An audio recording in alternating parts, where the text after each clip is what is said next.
खुलुमबाय लोगोफोर, दिनैनि गोदान रादाबाव नोंथांमोनखौ बरायबाय। नोंथांमोननि थाखाय गुसुं समनि गेजेराव लाबोबाय गोनांथार रादाब। अन्नानै रादाबखौ जोबजासे फारि नायलांदो। गिबि खौराङाव दङ, गुवाहाटी नोगोरमानि बेन्दोङाव थानाय दाथलपारानि नलपारायाव जिउ खुंनाय गासै 45 बर' नखरखौ फरेस्ट बिफाना आयेन बेरेखायै हा दखल खालामदों होननानै थांनाय 1 फेब्रुवारि 2022 अक्ट'आव न' बांखौ सिफायग्लुंनानै होखारनाय दुखुनांथाव जाथायखौ मैया एबसुनि आफादगिरि दिपेन बर'नि दैदेननायाव मोनसे गोख्रों हानजाया नायगिरनानै खौरां लाहैयो आरो दुखुथिया नखरफोरनो माखासे रिलिफ राननानै हैदों। बै थावनियाव गोबां गुबुन गुबुन हारि हारिसाफ्राबो एखे थासारियाव रायजो जानानै दंब्लाबो गोबाव समनिफ्रायनो रायजो जाबोनाय खालि बर' नखरखौल' टारगेट खालामनानै न' बां सिफायग्लुंनानै धोन सम्पति सिलिंखार खालामनानै होखारहरनायखौ सोरनिबा फाव फान्दायनाय दङ होननानै एबसुनि आफादगिरि बिथाङा बुंथियो आरो गासै दुखुथिया नखरनि रैखाथिनि थाखाय एबसुआ अरायबो खामानि मावलांगोन होननानै बुंथियो। हाग्रा बिफाननि बेबायदि मुगैथाव खामानिखौ एबसुनि आफादगिरि दिपेन बर'आ गोख्रों रावजों सोंखारियो आरो इयुनाव बेबायदि इनाय हाबा मावनायनिफ्राय जानगाराव थानो थाखाय हाग्रा बिफानखौ साग्रिद खालामहरो। दुखुथिया नखरफोरखौ बे ओनसोलावनो जेबो जिंगा सियालासिनो थाफिननो थाखाय बिथाङा खावलायो आरो बेनि थाखाय एबसुआ खामानि मावगोन होननानै बाथ्रा होयो।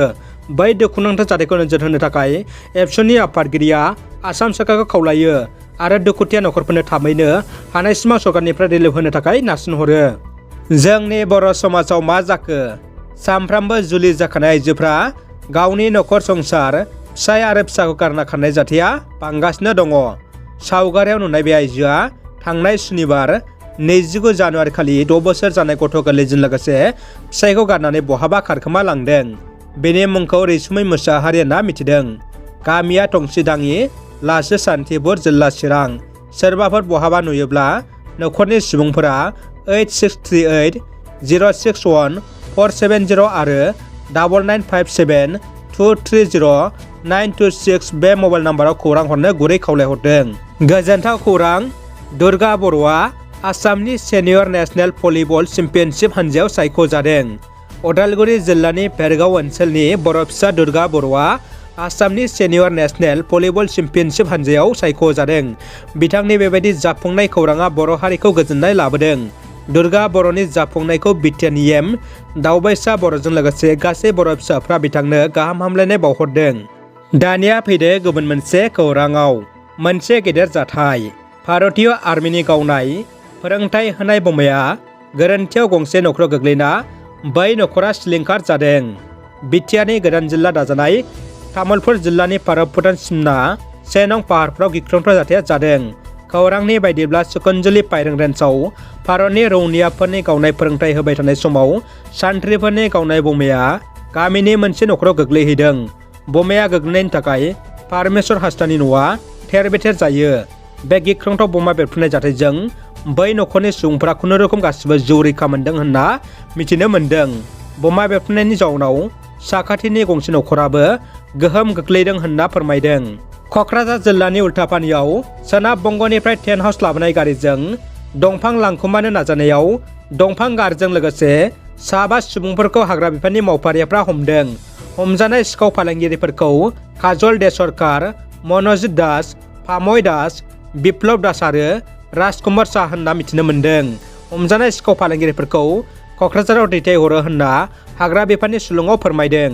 उत्तर प्रदेशआव बिसायख'थि फोसावदिंनो थांनाय IMMनि आफादगिरि आरो लोगोसे भारतनि MP आसाउद्दिन अवैसीनि गारिखौ सिनाय मोनै उदखारनि गुलिनि हामला। बे जाथायजों खुनुरुखुम जिउ रैखा मोनो। गारियाव गोबां गुलिया सोरखियो। जाथाया उत्तर प्रदेशनि हापुर जिल्लायाव जादों। जाथायखौ हादरनाङै गोख्रों रावजों सोंखारियो आरो उदखारिफोरखौ हमनो गोख्रों दाबि खालामदों। बे जाथायखौ बेरेखा खुंथाय हान्जायाव थानाय हान्जाखौ सन्देह खालामदों। जोबथा खौराङाव दङ, BTR दखलनि थाखाय दानिफ्रायनो BJP दोलोआ साग्रिद। BJP दोलोखौ BTRआव गोख्रों खालामनो आरो राजखान्थियारि खामानि मावनो क'क्राझाराव BJPनि गोख्रों मावख' लुनो BJPनि दैदेनगिरि फणीन्द्रनाथ शर्माया गोदानै लुफुंनो अन्थाइ खाम्फा गायसननाय G+3 स्टरेज बिल्डिं BJPनि मावखुलिखौ बेखेवना होदों। भारत उदांस्रि 75 बोसोरनि उनाव भारतीय जनता पार्टी क'क्राझार जिल्ला कमिटिया गाहाय मावखुलि लुफुंनो अन्थाइ खाम्फा गायसनदों। क'क्राझार सहरनि सानजा फारसे गोदान फ्लाइअभारनि साखाथियाव थानाय 3 थाला बिल्डिं लुफुंनो अन्थाइ खाम्फाखौ फुंबिलियाव गायसनो आसाम प्रदेश बिजेपिनि नेहाथारि फणीन्द्रनाथ शर्माया बे हाबाफारियावनो बिटिसिनि मावफुं सोद्रोमा अरुप कुमार दे सम्पक, गौतम दास आरो MCLA राजीव कुमार ब्रह्म आरो क'क्राझार जिल्ला कमिटि बिजेपिनि आफादगिरि राजकुमार ब्रह्मआ बाहागो लायो। मैयानि समावनो 500निबो बांसिन गुबुन गुबुन दोलोनि दैदेनगिरि रायजो राजाफोरा बिजेपि दोलोखौ मोजां मोनना जयेन जायो। रादाबा एसेनोसै लोगोफोर। रादाबखौ जोबजासे नायनायनि थाखाय गासैनिसिमबो गोजोननाय बावहरबाय।